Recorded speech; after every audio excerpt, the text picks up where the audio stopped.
jalqabarratti hangafoota oduu. Ministeerri muummee Itoophiyaa Abiyyi Ahmed filannoo biyyaalessaa marsaa torbaffaa irratti sagalee isaanii Oromiyaa godina Jimmaa bakka dhaloota isaanii Bashaashatti buufata filannoo Harootti sagalee kennan. Filannoo biyyaalessaa marsaa torbaffaa Itoophiyaatti gaggeeffamaa jiru keessaa bakka dorgomtoonni hedduun jiranii fi dorgommii cimaan itti taasifamaa jedhamee eegamu keessaa tokko magaalaa Finfinneetti. Waa'ee kanarratti bal'inaan waan qabanne isin biraan geenya. Arsenaal waancaa Champions League Awurooppaa PSG morkatee rukuttaa peenaalitiin waancichaa dhabeera. Waliigaltee US fi Iraan irratti murteen osoo eegamuuti afyaa'iin paarlaamaa Iraan mariin osoo hin taane misaa'iloota keenyatu waliigalteetti nu fida jechuun dubbatanii. Kanneen amma dhageettan kun hangafoota oduu Ardii Miidiyaa Konnekshin irraa qabannee dhiyaanne toora keenya kan YouTube subscribe godhaa akkasumallee gama TikTok keenya follow gochuun toora peejii Facebook fi Telegiraamaatiinis nu hordofaa. Balballoomii oduu keenya qabanneetti ceenaa wajjin tura.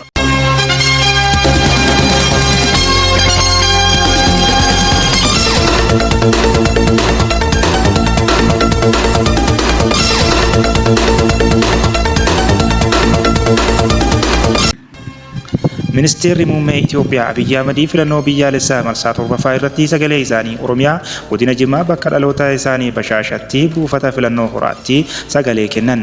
Muummichi ministeera Abiyyi ergaa sagalee isaanii kennaniin booda hirmaannaan uummanni fi filannoo kanarratti agarsiisaa jiru akkaan dinqisiifachuu isaanii miidiyaaleen biyya keessaa gabaasaniiru.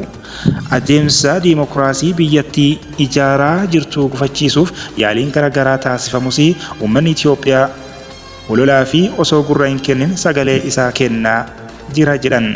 Muummichi ministeeraa Abiyyi Ahmed filannoo baranaa kun akka karoora warra seenaa keessatti diinota Itoophiyaa fi bitamtoota isaaniitii fi nagaan hin geggeeffamu ture jechuun kutannoon uummata Itoophiyaa agarsiisan milkaa'aa jiraachuus himan. Muummichi ministeeraa Abiyyi warra seenaa keessatti diina Itoophiyaa jedhanii fi isaaniif akka bitamanitti kaasan adda baasanii maqaa hin dhoofne.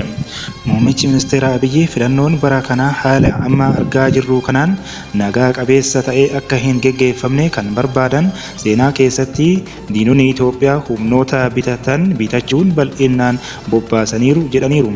Haa ta'u malee jaarmiyaan mirgoota namoomaa idil addunyaa Amnesty International aangawoonni mootummaa Itoophiyaa filannichaan dura ukkaamsatti cimsaniiru jechuun dhiyeenya ibsa baasuu isaanii ni yaadatama.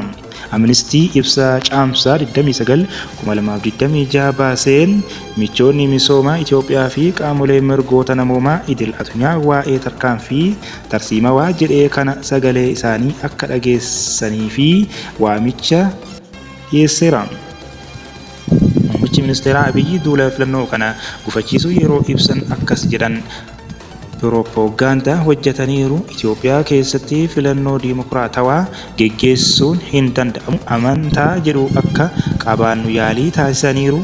Uummanni Itoophiyaa garuu duriyyuu akkuma godhu yeroo baay'ee murteessaa ta'ee fi filannoon jirutti miira gootummaa guddaa agarsiisuun ganamarraa kaasee karaan irra dhufe kana uummanni hiriiraan bahee filannoo geggeessaa jira jedhan. Hawaasni bal'aa biyya keenyaa sirna ofii ijaarachuu fi fedhii fi kaka'umsa qabu adda sirna ijaarachuun adeemsa waan ta'eef jalqabbiin har'aa uummata irratti argaa jirru kun sirna ijaaruu fi bu'uura jedhan.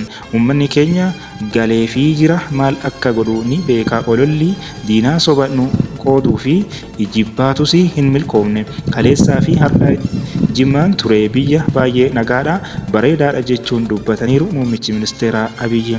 Ministeerri muummee Abiyyi haasaa sagalee isaanii Bashaashatti kennaniin booda taasisan kanaan filannoon kanaan imaanaa uummanni warra filamanitti kennu baay'ee cimaa ta'uu kaasan.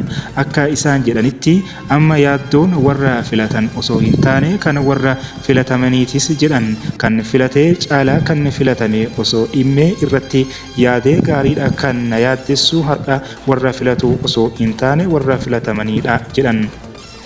harka qulqulluun amanamanii of kennuun akkamitti uummata isaanii amanee kana tajaajiluu danda'u isa jedhu amma kan warra filatamanii fi yaaddoo ta'uu qabu.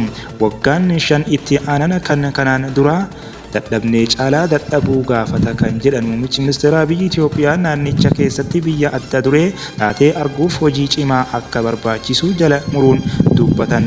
Kanaaf qophii ta'uun nu yaaddeessa anaan na yaaddeessa kanaaf kana hubatanii warri filatamanii itti of qopheessuu qabu jechuun dubbatan. Biyya jabduu taateenii ijaarraa kan jedhan muummichi ministeera biyyi kan mo'atan amanamummaan akka hojjetan warri mo'aman ammoo akka kabajan fudhatan nan gaafadha jechuun dhaaman. Haa jabaannu haa cimnu jalqabbiidha malee hojii baay'eetu nu eeggata. Waggaan 5 darban ni danda'ama kan jedhu yaalii bakka bakkatti agarsiifne malee ammallee jijjiirama barbaachisu biyyattii naannicha adda duraa akka taatu gochuuf hojii guddaa akka isaan eeggatus kaasan. Fakkeenyaaf Bashaashaa, Aggaaroo akkasuma Jimma jijjiiramni ni jira garuu jalqabbiidha malee gahaa miti jechuun dubbatan. Filannoo biyyaalessaa marsaa 7ffaa Itoophiyaatti gaggeeffamaa jiru keessa bakka dorgommiin hedduun jiranii fi dorgommii cimaan itti taasifama jedhamee eegamu keessaa tokko magaalaa Finfinneeti. Kantiibaan magaalaa Finfinnee Aadde Adaanech Abeebee naannoo filannoo Nifaasil Kilaaftoo buufata filannoo Jeneraal Jaagamaa Keellootti argamuun sagalee isaanii kennaniiru.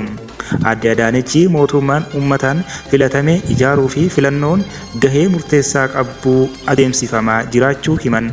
Akkuma argitan adeemsi filannoo haala baay'ee dimokiraatawaa bilisaa fi iftoomina qabuun gaggeeffamaa jira.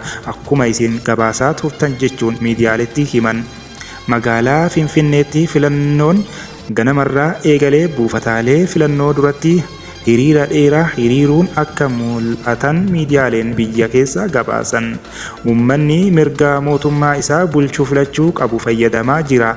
Namuu dhiibbaa irraa bilisa ta'ee sagalee isaa kennaa jira jedhan. Sababni isaa uummanni keenya mootummaa hundeessuuf maddi aangoo inni guddaan sagalee akka ta'e amana jedhan.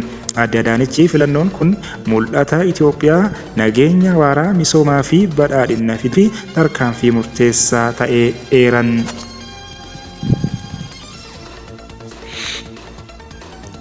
Gama taphoota Champions League miidhana taasifamu walqabatutti yoo ceenu immoo Arsenaal waancaa Champions League Awurooppaa PSG morkatus rukuttaa peenaalitii waancichaa dhabeera.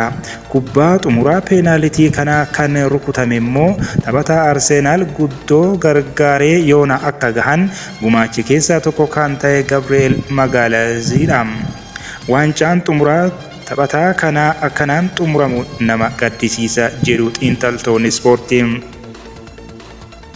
Kubbaan mataa goolii gubbaa baatee abdii deeggartoota Arsenaal waggaa dheeraaf waancicha eegaa turan dukkaneessite.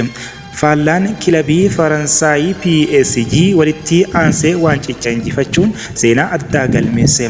PSG'n injifannoo kanaan kilaboota jajjaboo Awurooppaa seenaa guddaa galmeessan keessaa tokko ta'eera. Peenaalitiidhaan 4-3 Arsenaal mo'achuun isaanii ergaa bara 1993 kilaba lammataa walitti aansanii mo'atan ta'aniiru. PSG'n waggaa duras Inter Miilaan 5-2 mo'achuun abbaa Champions League ta'anii turan. Yeroo Gabriel galchuu dhabe imimmaan harcaasuu fi taphattoonni PSG gammachuun uttaalan sammuu deeggartoota Arsenaal keessa galmaa'ee hafeera. Kuni peenaalitii jalqabaa Gabriel Arsenaalii fi rukutaadha. Leenjisaan Arsenaal Mikaa'el Arteetaa itti aansanii kun haala kanaaf qophaa'eera leenji'eera jedhe. Rukuchuu barbaadee jedhee Arteetaan yeroo kana peenaalitii kan rukutan Bukaayoo Saakaa, Maartiin Odegaard fi Kaayi Havertziidha. Daawwattootaa fi dhaggeeffattoota Ardii Miidiyaa Konnekshin oduun keenya kanarraaf qabanne kanuma nu wajjin turuu keessaniif guddoo galatoomaa.